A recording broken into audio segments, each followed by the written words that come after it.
নমস্কার বন্ধুরা, আমি বাপন রয় গ্রিন ওয়ার্ল্ডের আরও এক নতুন ভিডিওতে আপনাদের সবাইকে জানাচ্ছি স্বাগত।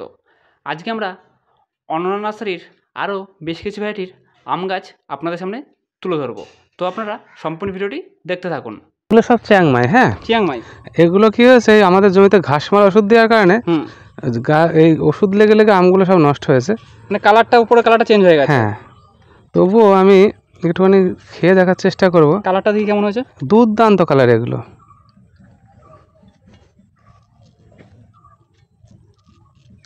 দেখে বোঝা যাচ্ছে দারুণ কালার, দারুণ কালার। দাদা এটা কী ভ্যারাইটি রয়েছে? এটা হচ্ছে কিং অফ চাকাপাত। আমটার ওজন মোটামুটি 800-900 গ্রাম হবে। কালারটা বেশ সুন্দর। কালারটা তো দুর্দান্ত কালার, বেশ ভালো ভ্যারাইটি, তাই তো? হ্যাঁ, দারুণ ভ্যারাইটি এবং ড্রপ ভ্যারাইটি TSS 18 আশেপাশে আসে। হ্যাঁ, খুব সুন্দর স্বাদের একটা আম। এটা অবশ্য ছাদ বাগানে বা টবে সুন্দরভাবে হতে পারে। আচ্ছা, মাটিতে ভালো হবে এবং সব জায়গাতে, হ্যাঁ, সম্ভব। দেখতে পাচ্ছ তো। হ্যাঁ, এবং ফলগুলো বেশ বড় বড় বড় বড়, মানে ওয়েট কত সুন্দর। বেশ ভালো ভ্যারাইটি। হ্যাঁ, এগুলো চারা রয়েছে বর্তমানে? অবশ্যই আছে। এটা হচ্ছে সুরিয়া। সুরিয়া আমাদের দেশীয় একটা ভ্যারাইটি, কিন্তু দারুণ আম।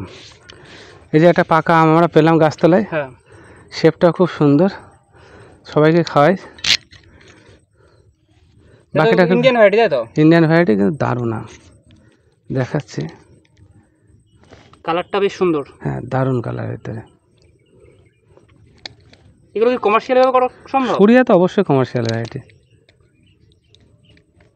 না, তুমি খাও।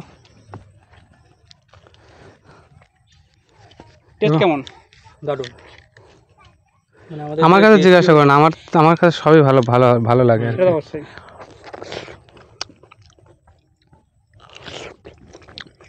বেশ ভালো টেস্ট, তাই তো? দারুণ স্বাদ। আমাদের দেশীয় আমের থেকে তো ভালো। মানে এগুলো তো ইন্ডিয়ান ভ্যারাইটি। যারা ছাদ বাগানে করতে চাইছে তারা তো এই ভ্যারাইটিটা সংগ্রহ করতে পারে। অবশ্যই। এটা কি লেট ভ্যারাইটি? অবশ্যই লেট ভ্যারাইটি একটু। এটা কি ভ্যারাইটি রয়েছে দাদা? এটা একটা নতুন ভ্যারাইটি, এখন নাম ঠিক হয়নি। পুরো ভিতরটা পুরো ইয়েলো, তাই তো? হ্যাঁ, পুরো ইয়েলো। সব ওষুধ দেওয়ার ঘাটতির জন্য আমগুলো সব নষ্ট হয়েছে। এদের মাঝে মাঝে ওষুধ দিতে হয়, নাহলে তো পোকার আক্রমণ লেগে রয়েছে। দারুণ স্বাদ ভাই। আমরা একটু খেয়ে দেখো, ভিতরে একদম ক্রিমের মতো। আটি কি পাতলা এটার? আটি তো অবশ্যই পাতলা, মানে দেখে বোঝা যাচ্ছে যে আটি নেই বললেই চলে, তাই তো? এবং আটিও দেখছি কেটে যাচ্ছে রীতিমতো। বন্ধুরা, এই আমটিকে দেখতে পাচ্ছেন, এটি হলো ব্যানানা ম্যাঙ্গো। প্রত্যেক বাগানের কাছে এই ব্যানানা ম্যাঙ্গো থাকা উচিত, কারণ এই গাছটি থেকে সহজেই প্রচুর পরিমাণে ফলন পাওয়া সম্ভব। দেখতে পাচ্ছেন যে এই গাছটিতে কী পরিমাণে ফলন হয়ে রয়েছে, এবং এই গাছটি ছাদ বাগানেও করা সম্ভব। তাই যাদের কাছে বা বাড়িতে অল্প জায়গা রয়েছে তারা অবশ্যই এই ব্যানানা ম্যাঙ্গোটি করুন, কারণ ছোটো গাছে ফলন পাবেন এবং টবের মধ্যেই প্রচুর ফলন পাওয়া সম্ভব। অনন্যা নার্সারিতে বেশ কিছু গাছ যেমন মাটিতে লাগানো রয়েছে, ঠিক তেমনই প্রচুর সংখ্যায় গাছ টবের মধ্যে লাগানো রয়েছে, কারণ টবের মধ্যেই এই গাছগুলি থেকে ফলন পাওয়া যাচ্ছে।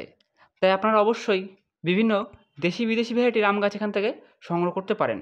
এখানে যেমন রয়েছে বেশ নতুন কিছু ভ্যারাইটির আম গাছ, যে ভ্যারাইটিগুলি আপনারা হয়তো আগে নাম শোনেননি বা ফলও দেখেননি।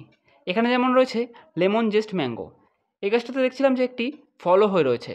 এই গাছগুলি প্রত্যেকটি টবের মধ্যে বসানো রয়েছে, সেটি আপনারা দেখতেই পাচ্ছেন। বন্ধুরা, আমি আপনাদের একটি কথা বলছি যে প্রত্যেক বাগানের কাছে সমান জায়গা নেই বা ছাদে প্রচুর জায়গা নেই। তাই আপনাদেরকে বলবো, যে সমস্ত আমের জাতগুলি বা যে কোনো ফল গাছ নতুন ভ্যারাইটি এসছে সেগুলি ছাদ বাগানে করবেন না। যে ভ্যারাইটিগুলি আগে পরীক্ষিত এবং যেগুলি থেকে ফলন পাওয়া যাচ্ছে অবশ্যই সেই জাতগুলি আপনারা করুন। অনেকে বলেন যে নতুন নতুন ভ্যারাইটির ফল গাছ কিনছেন কিন্তু সেগুলি থেকে আশানুরূপ ফল পাচ্ছেন না।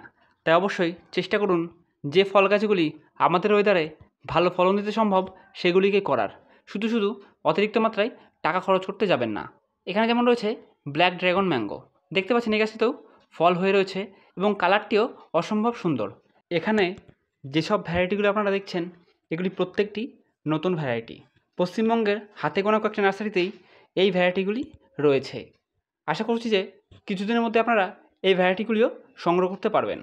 তবে যাদের ছাদ বাগানে কম জায়গা রয়েছে তারা অবশ্যই ব্যানানা ম্যাঙ্গো, কাটিমন এই প্রজাতিগুলি করুন, তাহলে আপনারা বেশ ভালো পরিমাণে ফলন পাবেন। এরপরে যে ভ্যারাইটি দেখছি সেটি হলো কারাবাও। দেখতে পাচ্ছেন যে গাছটিতে একটি ফল হয়ে রয়েছে। ছোট্ট একটি গাছ টবের মধ্যে বসানো। এটিও একটি রঙিন ভ্যারাইটির আম এবং প্রত্যেকটি নতুন ভ্যারাইটির। এরপরে যে ভ্যারাইটি দেখাচ্ছি সেটি হলো মিয়াজাকি, বিশ্ববিখ্যাত একটি ভ্যারাইটি। এই গাছটির মাতার গাছ রয়েছে অনন্য নার্সারিতে এবং দেখতে পাচ্ছেন যে প্রচুর পরিমাণে ফলন হয়েছে। এর চারা গাছ আপনারা পেয়ে যাবেন এই নার্সারিতে। দেখতে পাচ্ছেন যে কী সুন্দর কালার এবং প্রচুর ফলন হয়েছে। আপনারা ছাদ বাগানেও এই মিয়াজাকি ভ্যারাইটি করতে পারেন। তবে এই ফলগুলিতে যদি ব্যাগিং করা থাকতো তাহলে আশা করা যায় যে এগুলির কালার আরও ভালো আসতো। তবে যতটুকু এসছে এটাই অনেক। এই যে লক্ষাধিক টাকা কেজি আম আমাদের নদিয়া জেলায় ফলছে, এটাই একটা বিশাল বড় ব্যাপার। বন্ধুরা, এই সময় যদি আপনারা এই নার্সারিতে আসেন তাহলে ফল দেখে এবং টেস্ট করে গাছ সংগ্রহ করতে পারবেন। কারণ এখানে বিভিন্ন ভ্যারাইটির আম ফলে রয়েছে, দেশি বিদেশি বিভিন্ন প্রজাতির আম, যেগুলির হয়তো নাম আপনারা আগে শোনেননি। এরপর আরেকটি দেখাচ্ছি জিসি ম্যাঙ্গো, নতুন একটি ভ্যারাইটি, অনেকটা ব্যানানা ম্যাঙ্গোর মতো, তবে কালারফুল ম্যাঙ্গো। দেখতে পাচ্ছেন যে এই গাছটিতেও ফলন হয়েছে। এবছরে যদিও আমের ফলন কম, তবে এই অনন্য নার্সারিতে দেখলাম বেশ ভালোই ফলন হয়েছে। বেশ কিছু আম ঝরে গেছে, কারণ এবছরের ওয়েদারটা খুব একটা ভালো ছিল না, তবে যতটুকু হয়েছে সেটাই অনেক। এরপরে দেখাচ্ছি কাটিমন ম্যাঙ্গো। আপনারা অবশ্যই ছাদ বাগানে এই কাটিমন ম্যাঙ্গোটি করুন। সারা বছর আপনারা এই গাছটি থেকে ফল পাবেন এবং কাঁচা অবস্থাতেও এই আমটি মিষ্টি এবং ফলনও ধরে প্রচুর। তাই আপনারা অবশ্যই এই ভ্যারাইটির আম একটি সংগ্রহ করে রাখুন। এখানে টবের মধ্যেই প্রচুর ফলন হয়েছে, যেমন এখানে একটি টবের মধ্যে রয়েছে ব্যানানা ম্যাঙ্গো। দেখতে পাচ্ছেন যে এই টবের মধ্যেই ফলন হয়েছে। বন্ধুরা, এই সময় যারা আম গাছ রোপণ করতে চাইছেন টবে হুবো মাটিতে অবশ্যই আম গাছগুলি রোপণ করে দিন, কারণ কিছুদিনের মধ্যেই বৃষ্টি শুরু হতে চলেছে। তাহলে দেখতে পারবেন গাছগুলি গ্রোথও ভালো হবে এবং আশা করা যায় যে আগামী বছরের মধ্যে আপনারা গাছে ফলন পাবেন। বন্ধুরা, আজকের এই ভিডিওটি ভালো লেগে থাকলে অবশ্যই একটি করে লাইক করে দেবেন। চ্যানেলে নতুন এসে থাকলে অবশ্যই চ্যানেলটিকে সাবস্ক্রাইব করে দেবেন, যাতে আরও নতুন নতুন অনেক ভিডিও আপনাদের মাঝে তুলে ধরতে পারি। ধন্যবাদ।